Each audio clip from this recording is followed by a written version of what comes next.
actually the basic of sexual healing is slow sex, but in another understanding. It's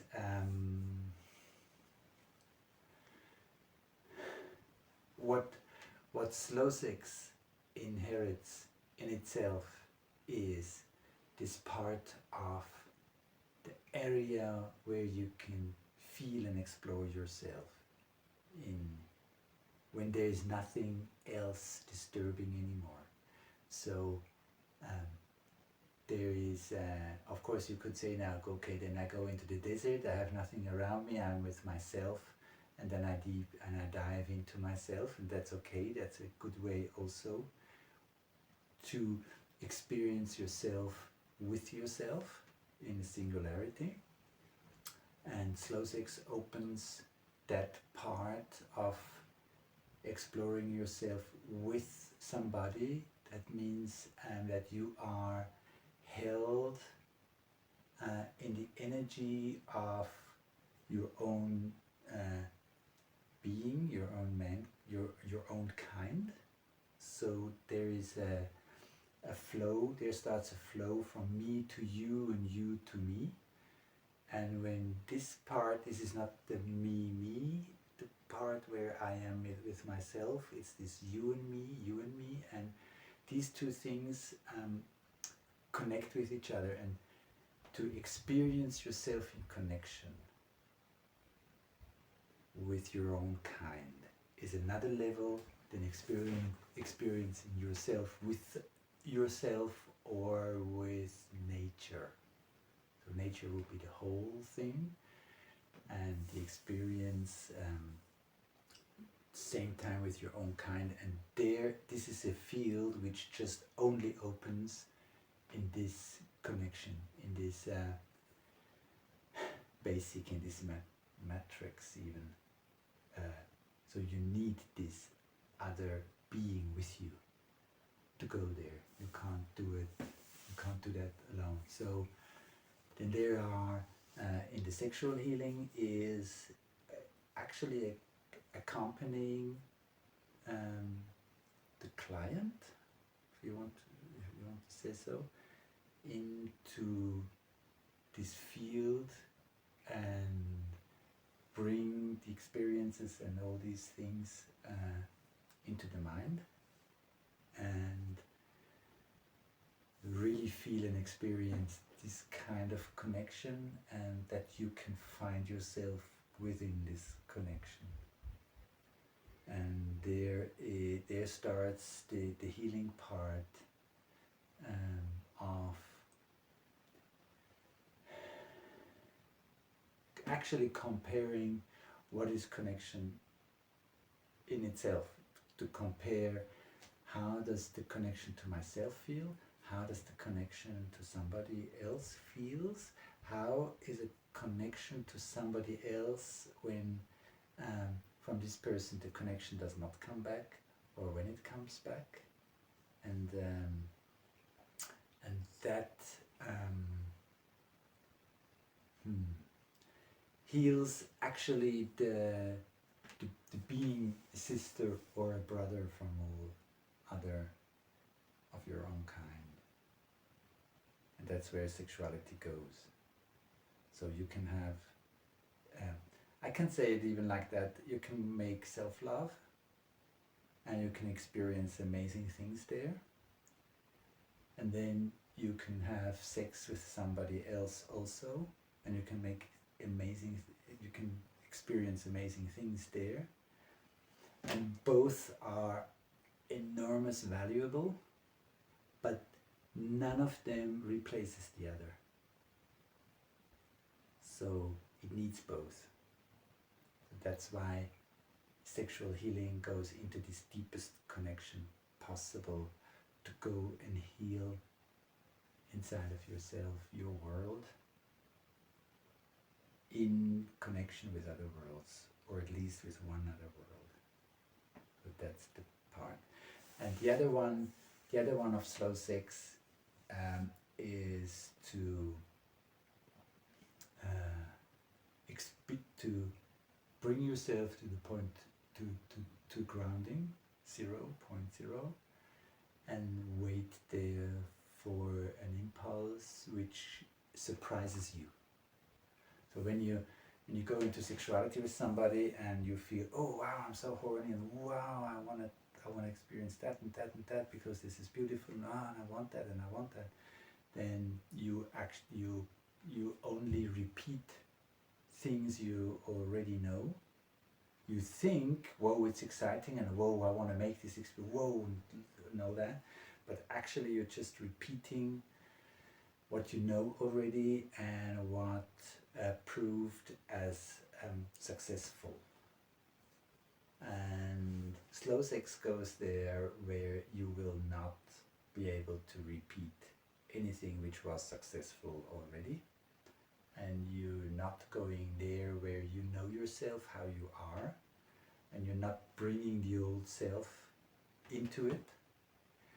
And it's very much like these meditations where you get rid of your ego. And slow sex is through the sexual way, the part where you at least get rid of your sexual ego. And if you really go into it, then you also lose your ego, your main ego. And then there you get the chance that ego, which is really in with you from birth of your soul, maybe millions of years ago, that essence has a chance then. Nothing else.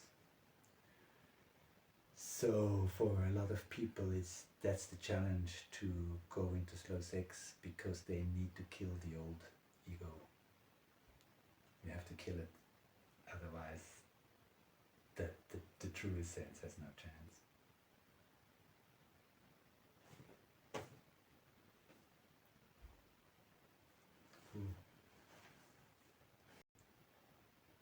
So what I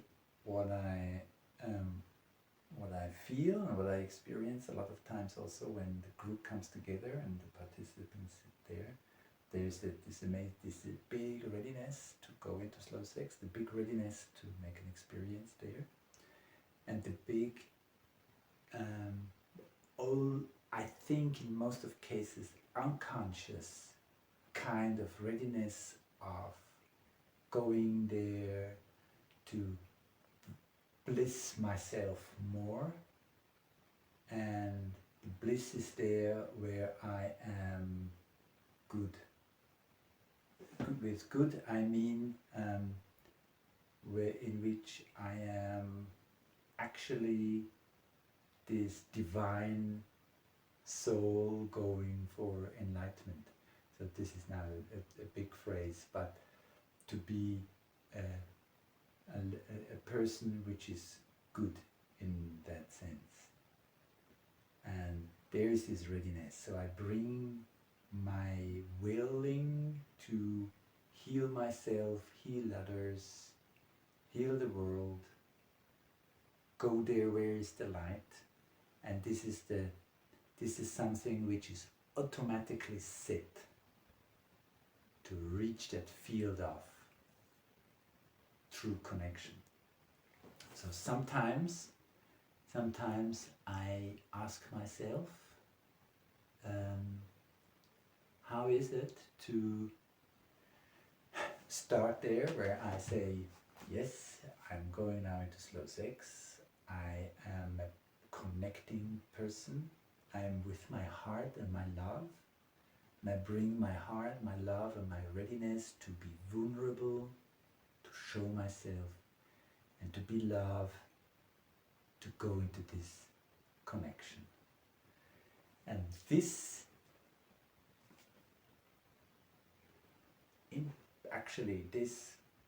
deep belief of how it works, this condition which we give ourselves, more and more I start to get there. This is just a half of the whole story. It's just a half part. Because why? Because what happens if I feel my love, my heart, my love toward this person, and I go wherever it needs to go to find my anger and take my anger with it, and I go with love and anger there. Because just because I decide to enter with love and meet people with my sharing and openness and offering connection, just because I think this is the way and that's what I do. I'm not here to bring any negative or dark energies in it. This is the way to do it, but it's just a halfway. So what happens when I take my anger with it? Or even when I go there and I say, I leave love to the side, I leave vulnerability to the side, and I go in there with my anger to the same spot. I search the same spot. I search connection with my anger, with my hate, with my aggression, with my whatever there is which makes me a person which cannot connect. What happens when I go into connection with the part in myself which does not want to connect? Because this part is, people sit in me too. We sit there and it goes for connection, and yeah, I'm ready for connection. Yeah, I want to love. Yeah, I want to be loved. Yeah, I want to show myself vulnerable, and whoa, how beautiful when other people show themselves vulnerable and opening up and offering connection, and I offer connection, and it stays in this range. And hate and anger and disappointments and frustrations, everything is suddenly not part of the game anymore.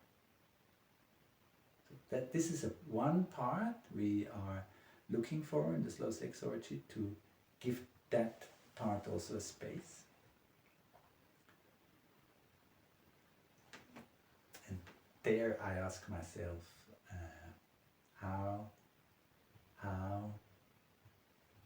what happens when we open up that space? People get the chance to go there and to show that.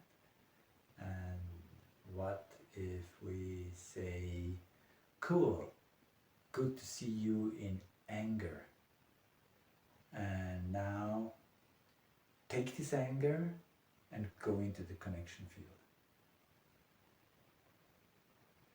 field consciously. Of course they do it, they bring it into connection the moment they speak it out. Of course then this part is there. But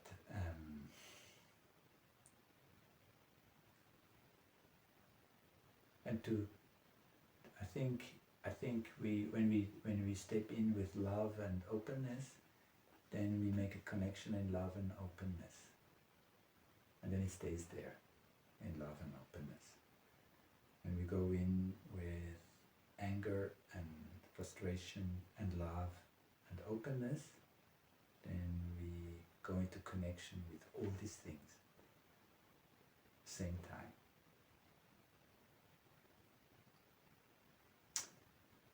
And maybe it ends always in that part of connection where there is love. Maybe this is the highest point.